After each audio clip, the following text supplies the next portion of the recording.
안녕하세요. 여러분, 백영기 목사입니다. 오늘 여러분들과 함께 17장 예수님의 기도 살펴보도록 하겠습니다. 자, 우리가 수차 여러 차례 살펴봤는데 지금의 위치를 한번 보도록 하겠습니다. 우리가 요한복음, 정말 요한복음 정말 많이 했어요. 그렇죠. 우리 요한복음에 보면서 예수님의 마지막 고별사 기도 파트에 대해서 지금 그렇습니다. 이 요한복음의 위치가, 자 보십시오. 고별사에 대한 기도, 고별사에 대한 전체적인 예수님의 유언과 같은 이야기가 13장부터 16장까지 이제 이어서 왔습니다. 요한복음은 두 개의 큰 그림으로 되어 있다라고 말씀드렸죠. 표적을 중심으로 일반적인, 그러니까 이 일반적이라는 것은 예수를 안 믿는 사람도 포함이 되어 있겠죠. 군중, 무리들에게 하신 말씀. 그래서 표적을 중심으로 한 표적의 책이 12장이고요. 그 다음에 예수님께서 십자가에 돌아가시는 날을 포함해서 제자들, 특별한 예수님의 가르침을 받아야 되는 소수의, 어떻게 보면 정예부대죠. 이 정예부대에 대해 얘기하신 게 13장부터 21장까지. 이거를 영광의 책이다라고 얘기를 했습니다. 그래서 요한복음은 표적의 책하고 영광의 책,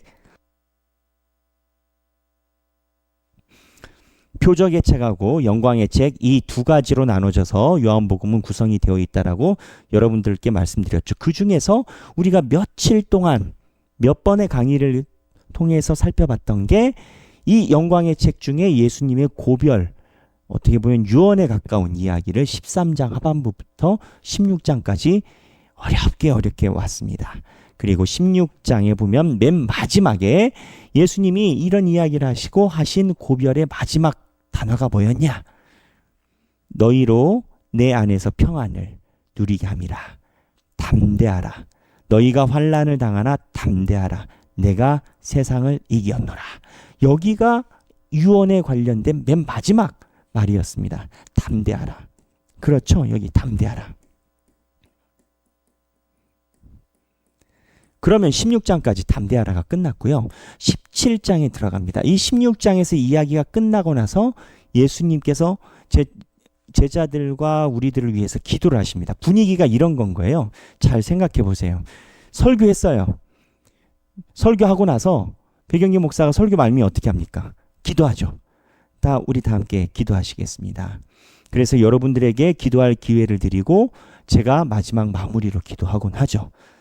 시간이 여유치 않으면 제가 바로 기도하기도 하지만 예수님도 마찬가지. 마지막 고별에 관련된 이야기를 해주시고 예수님이 이 회중들을 위해서 기도해 주시는 게 17장입니다. 그러면 자, 여기서 한번 생각해 보세요. 예수님의 기도문이 등장합니다. 가슴 떨리지 않습니까?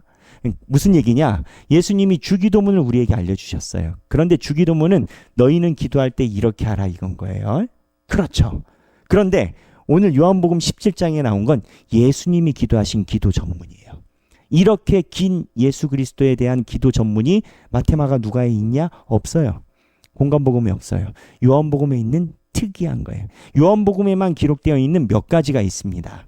그 중에서 하나가 이 예수 그리스도의 기도에 관련된 내용이 17장 전체를 이루고 있어요. 자, 기도, 우리 여러분 기도 생활하죠? 예수님의 기도는 우리랑 어떻게 다른가?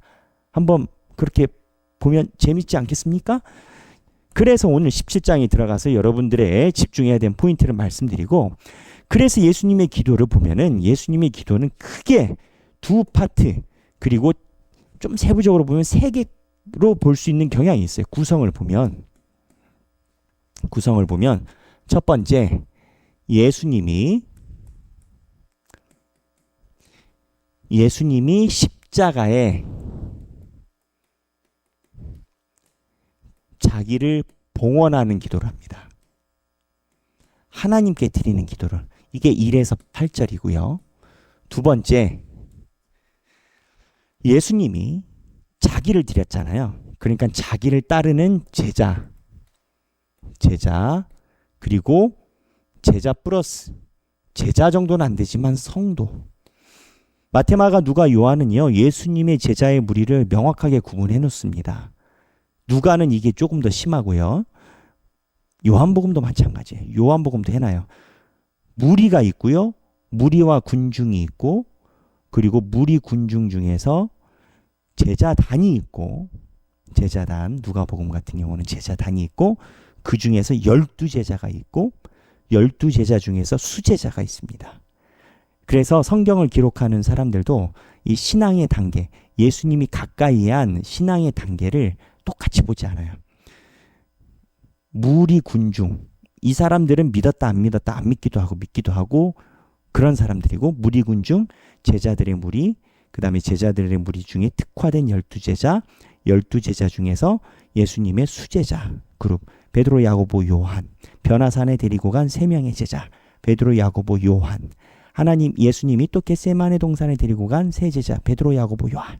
그래서 이 제자와 성도의 무리에 대한 구분이 다 달라요. 그렇죠? 제자와에 대한 성도의 무리가 다른데, 이 제자와 성도를 위해서 봉헌하는 기도를 하십니다. 이게 9에서부터 26절입니다. 그러니까 예수님께서 드리는 제자는 크게 2가지인 건 거예요. 자기를 하나님께 봉헌해 드리고, 나를 따르는 제자들과 성도들을 하나님께 봉헌해 드리는 거예요. 그 중에서 제자 성도를 봉헌하는데, 제가 제자의 성도 봉헌이라고 했죠. 그래서 제자에 관련된 게 9에서부터 19절이고요. 그리고 성도에 관련된 게 20에서부터 26절까지입니다. 자, 그러면 첫 번째 파트, 여기를 봐야겠죠. 예수님이 십자가에 자기를 봉헌하신 장면. 이 장면을 1에서부터 8절인데 오늘 저랑 한번 살펴보겠습니다. 한 절 한 절 읽어볼게요. 17장 1절입니다. 17장 1절.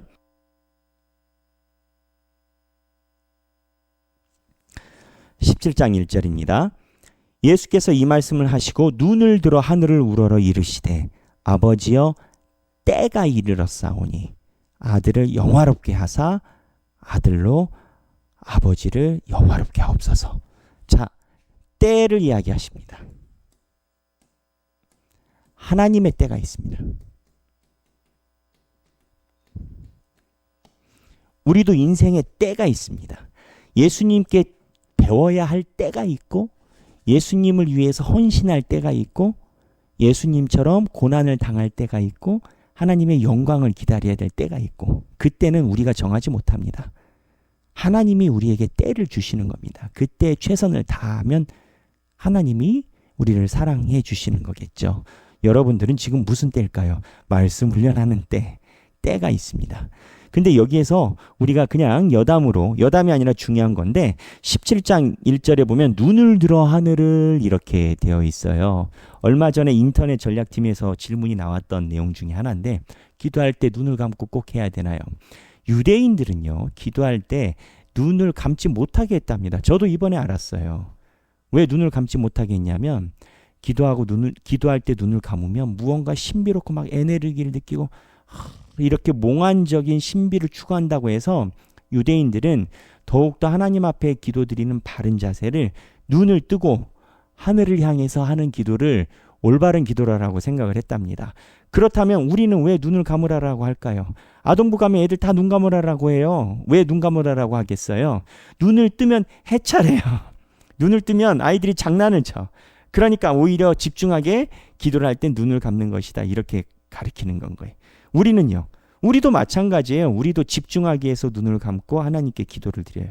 유대인들은요, 집중하려고 눈 감지 말고 눈 똑바로 보고 뜨고 하늘을 바라보라라고 유대인들을 가르쳤다라는 거예요. 유대인들이 대표 기도하면 분위기가 이러겠죠. 다 대표 기도하겠습니다. 우리 하나님께 기도하겠습니다 하면은 이렇게 보고 하나님 아버지 이러고 기도를 하는 그림이었겠죠. 무슨 얘기냐? 눈을 감고 뜨고는 기도에서 그렇게 중요한 맥락은 아닙니다. 무슨 얘기냐? 눈을 뜨더라도 눈을 감더라도 하나님께 집중함이 기도의 중요한 맥락인 겁니다. 혹 여러분들이 걸어간다 하더라도 눈을 뜬 상태에서, 주여 내가 걷고 있습니다. 내 삶이 어려운 줄 아시죠? 하지만 내가 주님을 의지합니다 라고 기도하면, 걷는다면 그게 기도예요. 근데 이게 악용이 되면 안 되겠죠. 남들이 부끄러워서 남들이 나 기도하는 모습이 남들이 보면 부끄러울까 봐 아닌 척하고 눈 뜨고 있는 것은 그건 또 아니겠죠. 그거는 오히려 기도의 본질에서 벗어나는 거 아니겠습니까? 그래서 여담이지만 눈을 들어라고 예수님께서 눈을 들어 하늘을 위해서 기도하셨고 때를 얘기를 하셨는데 그 내용이 뭐냐? 영화롭게라는 거예요. 이 영화롭게라는 것은 읽어보면서 아시겠지만 알게 되겠지만 하나님을 알게 되는 것을 예수를 통해서 하나님을 알게 되는 것을 영화롭게 하는 걸로 예수님은 이야기하고 계십니다. 왜? 예수님을 통해서 하나님을 알아야 영원한 생명을 받게 되니까. 영원한 생명을 받으면 어떻게 돼요? 우리의 존재가 영원한 것이 돼요. 그러니까 우리의 질이 달라지는 거예요. 성분이. 그래서 영화롭다라는 표현은 무언가 어떠한 물체가 이게 진흙덩어리가 있는데 영화롭게 바뀌었다라고 하면 이게 진흙덩어리가 갑자기 금덩어리로 바뀐다. 이러한 느낌 아니겠어요? 그래서 아버지여 영화롭게 하옵소서라고 하는 내용은 우리가 진흙 같은 덩어리인데 하나님을 믿고 하나님을 알게 돼서 영원한 생명을 부여받아 금덩어리처럼 바뀌게 되는 것이 영화롭다라고 예수님은 보시는 겁니다. 그게 뭐냐? 구원받는 거예요. 그래서 우리의 구원받는 거는 이러한 견지에서 보면 우리가 영화롭게 되는 거예요. 왜 영화롭냐? 영원히 죽을 수밖에 없는 영혼이 영원한 생명을 갖게 되니까 영원한 벌을 영벌을 받을 존재가 영원한 생명을 갖게 되니까 우리의 구성 요소가 하늘의 입장에서는 바뀌는 거예요. 그래서 여기 보면 아들을 영화롭게 하사 아들로 아버지를 영화롭게 하게 하옵소서 라고 하면서 본인이 하나님께 드려짐으로 먼저 영화롭게 된다라는 것을 이야기를 하세요. 순차적으로 갑니다. 예수님이 먼저 영화롭게 돼야 예수를 믿는 자들이 이러한 변화를 경험할 수 있지 않겠습니까? 그냥 순차적으로 예수님이 하나님 앞에 영원한 것으로 영화롭게 되는 과정을 예수님이 먼저 가시는 거예요. 나중에 읽어보면 우리 얘기가 나옵니다. 우리가 제가 아까 얘기를 했던 진흙이 금덩어리로 바뀌는 영생으로 바뀌는 얘기가 여기 나와요. 2절 아버지께서 아들에게 주신 모든 사람에게 영생을 주게 하시려고 만민을 다스리는 권세를 아들에게 주셨음 이로소이다. 아버지께서 아들에게 주신 모든 사람에게 영생을 주게 하시려고 만민을 다스리는 권세를 아들에게 주셨습니다. 자, 여기서 뭘 알아야 되냐면 하나님께서 예수님에게 권세를 주셨어요. 여기 보면 그래요. 근데 왜 권세를 주셨어요? 모든 사람에게 영원한 생명을 주게 하시려고. 하나님이 예수님에게 힘을 줬어요. 근데 그 힘을 왜 줬냐? 모든 사람이 보면 모든 사람에게 영생을 주게 하시려고. 이게 무슨 내용이냐? 제자반에서도 몇 번 얘기를 했었었는데 여러분 자 보세요. 구조가 이렇습니다. 에덴 동산 아담과 하와 에덴 동산 하나님. 에덴 동산에서 아담과 하와가 하나님과 이렇게 소통을 했어요. 근데 아담이 사고 쳤어요. 그쵸?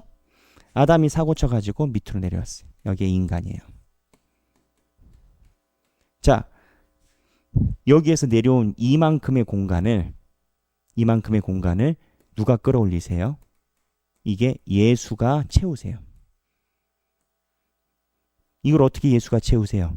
예수가 대신 죽어서 대신 보상, 대속이라고 얘기를 하죠. 그 우리 입장에서 AS 하신 거예요. 그러면 이제 어떻게 돼요? 여기가 요한계시록에 보면 새하늘과 새 땅이에요. 질문. 자, 에덴 동산하고 새하늘과 새 땅 차이가 어떻게 다른가요? 같은가요? 다른가요? 같으면 우리는 에덴 동산을 보수하기 위해서 평생을 사는 거예요. AS 하기 위해서. 그러면 조금 뭔가 아쉬워. 왜 아쉽냐면 아담과 하와가 사고 친 게 너무 크거든. 그런데 하나님은 사실 큰 계획을 가지고 계셨던 거예요. 무슨 계획이냐? 단순히 에덴 동산을 보수하는 데서 끝나는 게 아니고 사고를 쳤기 때문에 예수가 오셨었어야 됐어요. 왜냐하면 인간의 사고가 너무 크기 때문에 인간의 힘으로는 이거를 수리할 수가 없어. 하나님에 대한 사고였기 때문에 하나님이 와서 수리를 해줘야 돼요. 그게 예수가 오셨어요. 근데 예수님이 수리해 주다 보니까 완전 업그레이드가 돼버린 거예요. 그래서 예수님이 수리해 주다 보니까 예수가 인간을 똑같은 존재로 만들어서 수리해서 같은 존재로 여겨주려고 이렇게 안아주다 보니까, 그러다 보니까 무슨 현상이 나타났냐면 인간이 예수처럼 돼버린 거예요. 이게 동화된 거예요. 동화되니까 새하늘과 새 땅에서 온 예수를 만나게 된 이 인간은 이전 인간과 다른 거예요. 아담과 달라요. 아담보다 나아요. 그럼 어떻게 나아졌냐? 여기에서 아담은 하나님과 소통이 많은 피조물이었어요. 소통 많은. 아담과 하와를 아들과 딸이라고 명명하지 않으셨어요. 나의 형상대로 인간을 만들되라고 얘기를 하셨지. 그러나 새하늘과 새 땅 계시록에서는 인간이 상속자가 됩니다. 요한복음에서 1장에서 얘기를 하잖아요. 하나님께서 상속자로 우리에게 영생을 주시려고. 그래서 하나님의 큰 계획이 뭐냐? 이 큰 그림에서 결론은 에덴 동산에서 일어난 사고로 말미암아 우리를 더 높은 선물을 주시려고 업그레이드 시키신 게 하나님의 계획인 건 거예요. 그 하나님의 계획은 어쩌면 마귀의 계획보다 더 큰 건 거예요. 마귀는 사고 쳤으니까 끌어내리려고 죽이려고 했는데 마귀가 심각하게 하나님의 바지를 잡으니까 하나님이 올 수밖에 없었고, 하나님이 와버리니까 무슨 일이 일어나냐? 인간이 하나님과 동질화가 돼버렸고, 이게 끝났을 때 그냥 하나님과 동질화가 되니까 상속자가 돼버린 거예요. 마귀도 원치 않던 업그레이드가 돼버린 거예요. 부처님 손바닥이 아니라 하나님 손바닥에 마귀가 놓여져 있는 거예요. 마귀가 본인이 원하지 않았지만 인간이 업그레이드 되는데, 그래서 이 큰 그림 안에서 예수 그리스도한테 권세를 주셨다라는 표현이 나오는 겁니다. 예수님한테 권세를 주셨다는 표현이 나오는 게 여기 예수님 있잖아요. 제가 얘기를 했잖아요. 인간이 지은 죄가 많아가지고 하나님이 아니면 해결을 못 보는 상황으로 치달은 건 거예요. 그러니까 이 예수님이 오셨잖아요. 예수님이 오실 때 물론 예수님이 하나님과 똑같은 동일 본질이지만 하나님께서 예수 그리스도에게 무엇을 주셨다? 권세를 주셨다라고 이 표현해요. 이 권세는 뭐예요? 예수가 인간을 다 쓸어 담기 위해서 밑으로. 그 표현이에요. 2절 아버지께서 아들에게 주신 모든 사람에게 영생을 주게 하시려고. 아들에게 주신 모든 사람이에요. 그러니까 여기 보면 모든 사람이 아니에요. 예수님한테 주신 모든 사람이 구분돼요. 요한복음은 하나님의 자녀와 하나님의 자녀가 아닌 사람이 구분됩니다. 영생을 주게 하시려고 만민을 다스리는 권세를 아들에게 주셨음이로써이다. 이 아들 예수에게 권세를 주셨다라는 거예요. 그래서 예수님을 줘서 AS 했잖아요. 최종 목표가 어디예요? 최종 목표는 바로 여기 새하늘과 새 땅, 여기 영생이에요. 최종 목표가 어디다? 새하늘과 새 땅의 영생이다. 여기가 최종 목표예요. 새하늘과 새 땅의 영생이 최종 목표예요. 우리가 영원한 생명 제가 내내 얘기를 했잖아요. 그런데 이 영생은 어떻게 하느냐? 3절 영생을 그럼 예수랑 인간이 이제 만났어요. 동질화가 돼야 되잖아요. 이 동질화가 될 때 영생 어떻게 동질화가 되느냐? 영생은 곧 유일하신 참 하나님과 그가 보내신 자 예수 그리스도를 아는 것이니. 뭐라고요? 영생이 뭐라고요? 아는 거예요. 영생은 아는 거예요. 영생은 지식이에요. 영생은 새로운 지식이에요.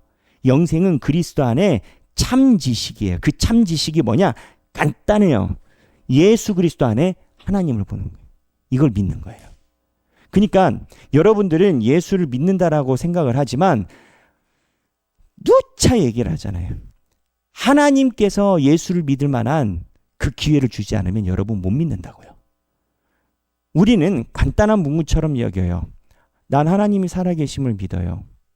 그리고 나는 예수 그리스도가 하나님의 아들이시고 예수 안에 하나님이 계신 걸 믿어요. 우린 믿잖아요. 믿으니까 성경 보지. 근데 우리는 간단한 줄 아는데요. 여러분, 이거 안 간단해요. 예수 안 믿는 사람들은 이 말처럼 못 믿을 말이 없어요. 근데 이게 뭐냐? 이게 영생이라는 거예요. 영생은, 자, 정리하면 그래요. 영생이란 뭔가? 3절이죠. 영생은 유일하신 하나님과 예수 그리스도를 아는 것이라는 거예요. 여러분들이 지금 말씀을 통해서 예수를 알고 하나님을 알아가는 과정은 영생을 받는 과정입니다. 여러분들은 하길교회 말씀 훈련에 참여하고 있지만 하나님의 큰 계획, 저런 큰 계획에 의하면 영생을 얻어가는 과정인 겁니다. 이 말씀에 의하면. 배경기 목사가 아니에요. 말씀이에요. 자, 여기 보면 또 나와요. 보면 4절, 아버지께서 내게 하라고 주신 일을 내가 이루어 아버지를 이 세상에서 영화롭게 하였사오니. 아버지와 창세 전에 5절, 내가 아버지와 함께 가졌던 영화로서 지금도 아버지와 함께 나를 영화롭게 하옵소서. 이 얘기를 왜 하시겠어요? 자, 9주에서 보면 예수님이 인간과 동질화를 했단 말이에요. 인간과 동질화가 됐다는 것은 잠깐 하나님의 구성보다는 인간의 구성 요소가 많은 거잖아요. 인간과 동질화가 되니까 예수 그리스도가 이 인간을 다시 하나님의 신성, 영화로 바꿔놓으셔야 되는 건 거예요. 그러니까 예수님이 내가 내려왔으니 아버지, 나로 하여금 인간의 몸을 입고 있는 나로 하여금 영화롭게 하소서. 원래 영화로우신 예수님이에요. 하지만 인간의 몸을 입고 있으니까 하나님에게 영화 요청을 하셔야 되는 건 거예요. 하나님한테 하시는 거예요. 그래서 6절, 세상 중에서 내게 주신 자들에게, 자, 여기 보면 내게 주신 자들입니다. 확실히 구분해요. 예수님은. 요한복음은요, 하나님 자녀하고 마귀 자녀가 따로 있어요. 조금 있으면 또 나와요. 그래서 내게 주신, 요한복음은 내게 주신 자들에게 말씀, 내게 주신 사람들에게 내가 아버지의 이름을 나타내었나이다. 내게 주신 자들에게 나타내었다는 게 뭐예요? 말씀을 전했다는 거예요. 그들은 아버지의 것이었는데 내게 주셨으며 그들은 아버지의 말씀을 지키었나이다. 말씀을 지켰다는 거예요. 구분, 분기점, 아버지의 말씀이에요. 하나님의 말씀을 지켰다는 거예요. 하나님의 말씀을 지키려면 어떻게 해야 돼요? 말씀을 알아야지. 법을 지키려면 어떻게? 법을 알아야지. 법을 모르는데 법을 어떻게 지켜? 그러니까는 아버지의 말씀을 지켰나이다가 하나님의 자녀와 하나님의 자녀가 아닌 것의 분기점입니다. 그리고 7절, 지금 그들은 아버지께서 내게 주신 것이 다 아버지께서로부터 온 것인 줄 알았나이다. 자, 보세요. 아버지께서 내게 주신 것이 다 아버지께로부터 온 줄 알았대요. 이게 무슨 내용이냐?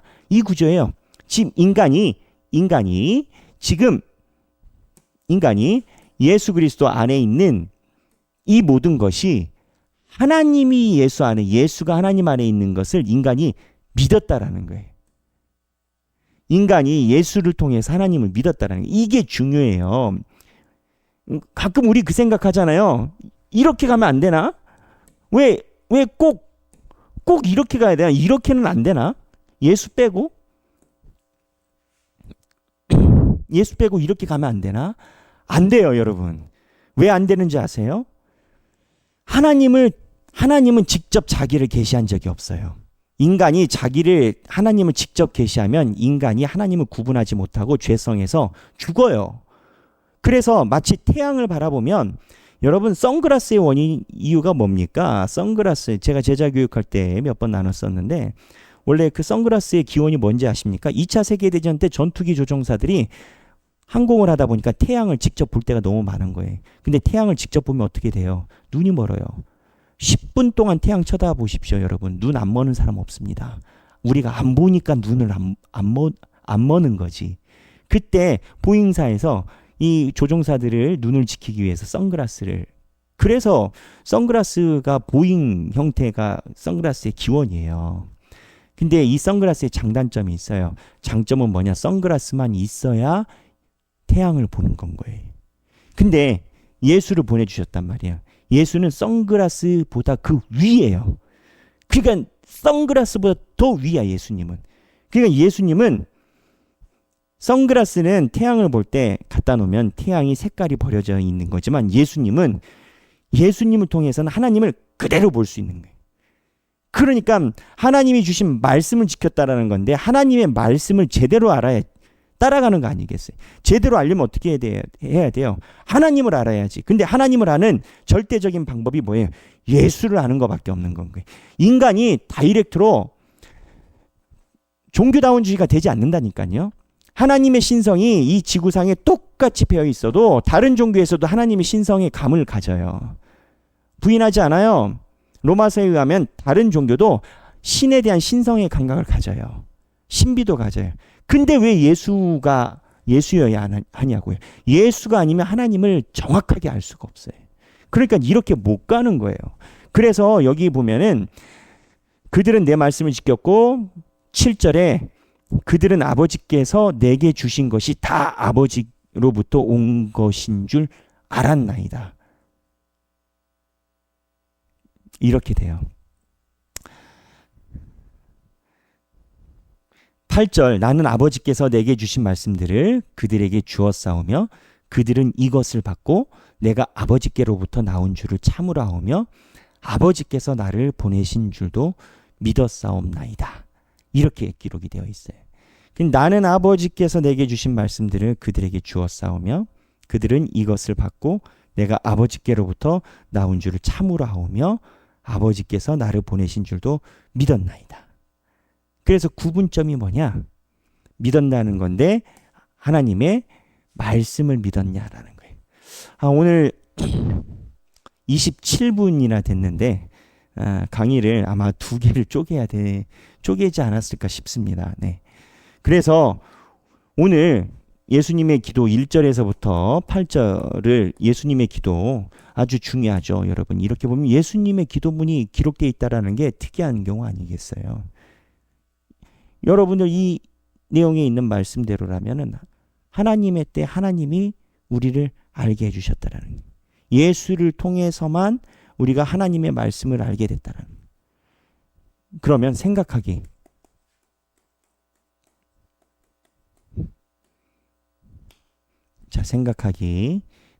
첫 번째 이거를 나눠봅시다.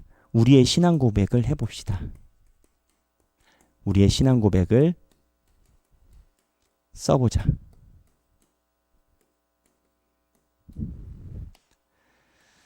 우리의 신앙 고백을 한번 써보면 좋겠습니다. 여러분, 우리의 신앙 고백은 이렇습니다. 내가 무엇을 믿는지. 사도신경 쓰라라는 거 아니에요. 사도신경은 우리의 표준이죠. 백영기 목사는 어렸을 때 어머니 아버지가 교회를 다니시고 목사님이셔서 모태신앙이었습니다. 어렸을 때는 하나님의 존재에 대해서 몰랐고 그냥 교회가 재밌었습니다. 그러다가 어느 순간 하나님의 인도하심을 받았습니다. 이러한 나의 신앙 고백을 쓰면 좋겠어요. 오늘 강의가 28분이나 됐네요. 28분, 29분이나 돼서 굉장히 긴 강의인데 오늘하고 목요일이죠. 오늘하고 내일하고 이 강의를 이틀 동안 보시고 나의 신앙 고백을 같이 나눠보시면 좋겠어요. 이게 이틀 분량으로 여러분들이 공부를 하셔야 될 것 같습니다. 이 강의를 길게 하면 안 되는데 그렇게 하고 오늘 1절부터 8절까지 예수님의 기도에 대해서 이야기를 드렸어요.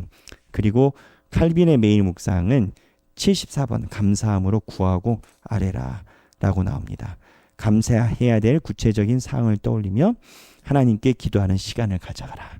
나의 신앙 고백을 써보다 보면 하나님을 믿게 된 것을 감사를 안 할 수가 없습니다.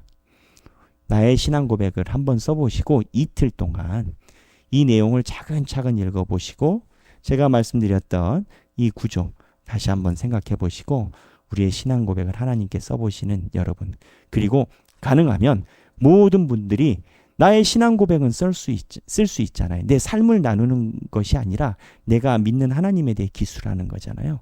이거를 평소에 나눔 안 하셨던 분들도 가능하시면 쓰셔서 각 목장에서 나눔을 해보시면 좋겠습니다. 나의 신앙 고백을 나눠보자.